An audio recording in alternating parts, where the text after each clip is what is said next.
வணக்கம். சித்தக்க உணவே மருந்து மருந்து உணவு. நம்ம சித்தர்கள் காலையில் என்ன சாப்பிட்டா நமக்கு நல்லது, மத்தியானம் என்ன சாப்பிட்டா நல்லது, மாலை என்ன சாப்பிட்டா நல்லது அப்படின்னு சொல்லியிருக்காங்க. அவங்க இரவுன்னு சொல்லவே இல்லை, மாலைக்குள்ளே தான் அவங்க நம்மளோட சாப்பாட்டை வந்து முடிச்சிருக்காங்க. பொதுவாக அவங்க சொல்கிறது வந்து ஒரு நாளைக்கு 2 வேளை உணவு மட்டுமே சாப்பிட்டால் போதுமானது அப்படின்னு தான் சொல்கிறாங்க.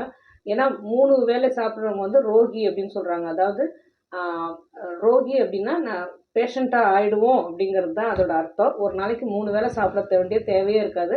நம்ம 2 வேளை சாப்பிட்டாலே போதும். காலை நம்ம சாப்பிடக்கூடிய உணவு அப்படின்னு சித்தர்கள் சொல்கிறது வந்து புரோட்டீன் அதிகமாக இருக்கிற பச்சை பயிறு, உளுந்து, கடலை, மொச்சை, தட்டை பயிறு இது எல்லாமே எடுத்துக்கலாம் அப்படின்னு சொல்கிறாங்க.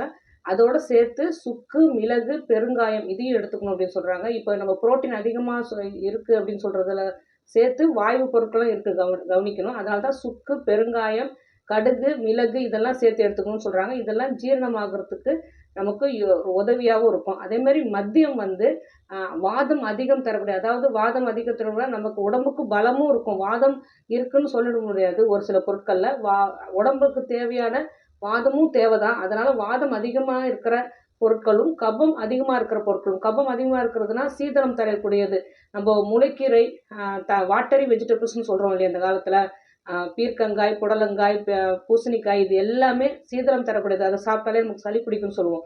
அது எல்லாமே மதியம் எடுத்துக்கலாம் அப்படின்னு சொல்கிறாங்க. ஏன்னா அதுவும் எருமை தயிர், மோர்லாம் கூட எடுத்துக்கலாம் அப்படின்னு சொல்கிறாங்க. ஃபேட் அதிகமாக இருக்கிற எருமை தயிர், மோர்லாம் கூட எடுத்துக்கலாம் அப்படின்னு சொல்கிறாங்க. ஏன்னா மதியம் இதை சாப்பிடும் போது நமக்கு அதுக்கப்புறம் வேலை செய்துட்டு வந்து தான் மத்தியானம் சாப்பிடுவோம். அதே மாதிரி அது சாப்பிட்ட பிறகும் வேலை செய்ய ஆரம்பிச்சிருவோம்.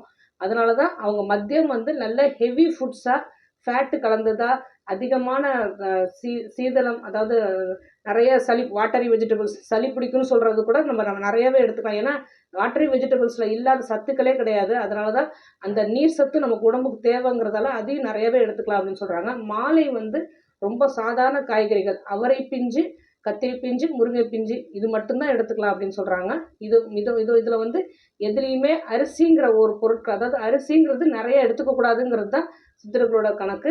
இந்த மாதிரி நம்ம எடுத்துகிட்டு வந்தோம் அப்படின்னா மில்லட்ஸ் கொஞ்சம், அதாவது மெயின் ஃபுட்டு அப்படின்னு சொல்கிற இந்த மில்லட்ஸும் சரி, சிறுதானிய வகைகளும் சரி, பெரிய நம்ம அரிசி, கோதுமையும் சரி, அதுவும் நிறைய எடுத்துக்காமல் இந்த மாதிரி தட்டைப்பயிறு, சிறுதானியங்கள், அதாவது மில்லட்ஸோட அதிகமான பயிர் வகைகள் இது மாதிரி எடுத்துக்கிட்டே வந்தோம் அப்படின்னா, பயிர் வகைகள், காய்கறிகள் இதெல்லாம் எடுத்துக்கிட்டே வந்தோம் அப்படின்னா நம்ம உடம்புக்கு தேவையான சத்துக்கள் கிடைக்கும். ஏன்னா நம்ம உயிர் வாழறது சாப்பிட்றதுக்காக கிடையாது, சாப்பிட்றது உயிர் வாழறதுக்காக அப்படிங்கிறத நல்ல கவனம் வச்சுக்கிட்டு, எது நமக்கு உடம்புக்கு தேவையோ, எது நமக்கு அதிகமான பலம் கொடுக்குதோ, நோய் எதிர்ப்பாற்றல் கொடுக்குதோ அதை மட்டுமே உண்டுட்டு வந்தால், இப்போ இதை நம்ம ஃபுட்டை நோக்கி, அதாவது நிறைய டேஸ்டி ஃபுட்டை நோக்கி போயிட்டே இருக்கோம் இல்லையா.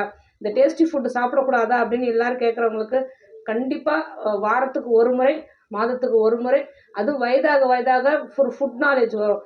இந்த பொருளில் இந்த நமக்கு தேவையான பொருள்கள் இருக்கா, இது டேஸ்ட்டுக்கு மட்டும் தான் சாப்பிட்றோமா அப்படிங்கிறது போக போக வயது ஆக 40, 50 வயது நெருங்க அஜீரண கோளாறு வர நமக்கே புரிஞ்சிடும். இது எப்படி எவ்வளோ சாப்பிட்லாம், எதை நம்ம குழந்தைகளுக்கு கொடுக்கலாம் அப்படிங்கிறது ஒரு தெளிவு வந்துடும். அந்த தெளிவு வரும்போது நம்ம டேஸ்டி ஃபுட்டை தாராளமாக குறைச்சிக்கிட்டே தான் வருவோம் நம்மள அறியாமல். அதேமாரி நல்ல ஹெல்த்தி ஃபுட்ஸை எடுக்க ஆரம்பிச்சிருவோம். சித்தர்களும் ஆரம்பத்துலேருந்தே இதுதான் சொல்லிகிட்டே வந்துட்டு இருக்காங்க. நம்ம முன்னோர்களும் அதை தான் கடைபிடிச்சிட்டு இருக்காங்க. நாமளும் கடைபிடிக்க வேண்டிய கட்டாயத்தில் தான் இருக்கும். ஸோ ஒரு ஃபுட் நாலேஜ், உணவு பற்றிய அறிவை நம்ம வளர்த்துக்கிட்டு, எந்த உணவு நமக்கு தேவைங்கிறத புரிஞ்சுக்கிட்டு அதை மட்டுமே எடுத்துக்கிட்டால் நம்ம நோயற்ற வாழ்வு வாழலாம், ஆரோக்கியமாக வாழ்வோம். வேறு எதை பற்றி பேசணும்னு நீங்கள் நினச்சாலும் சரி, தாராளமாக கமெண்ட் பண்ணுங்கள். உங்களுக்கு எந்த நோயாக இருந்தாலும் சித்தா கேரை அணுகுங்க.